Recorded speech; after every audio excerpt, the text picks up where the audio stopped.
Ņemot vērā to, ka medicīniskajā nodrošinājumā mums ir visaptvarošs valsts sadarbības princips, kur pēc NATO standartiem ROL 1, kas ir neatliekamā un intensīvā terapija, ROL 2, kas ir neatliekamā ķirurģija, ir bruņoto spēku līmenī. To veicam mēs, jo tas parasti notiek bīstamā zonā, kurā civilajam sektoram tā kā nevajadzētu atrasties drošības nolūkos.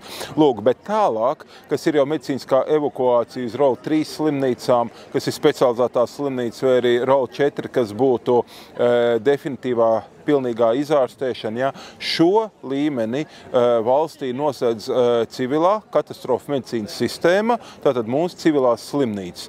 Un tad reģionāli, gan Vidzemē, Kurzemē, Rīgā ir dažādi tipa mācības, kur katra brigāde izspēlē sadarbībā ar neatliekamās palīdzības dienestu un katastrofu medicīnas sistēmas slimnīcām tieši masveida cietušo uzņemšanu, transportēšanu, koordināciju.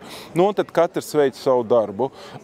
Tātad attiecīgās brigādes medicīnas roti, militārās medicīnas ietvaros, izvērš savus medicīniskās apakšvienības. Lauku simulācijas ir viens no sarežģītākajiem izaicinājumiem mācību etapā, jo lielākā daļa mācību tiek gatavotas ļoti iepriekš, gan teorētiskajās zināšanās, gan dažādās praktiskās galda izspēlēs.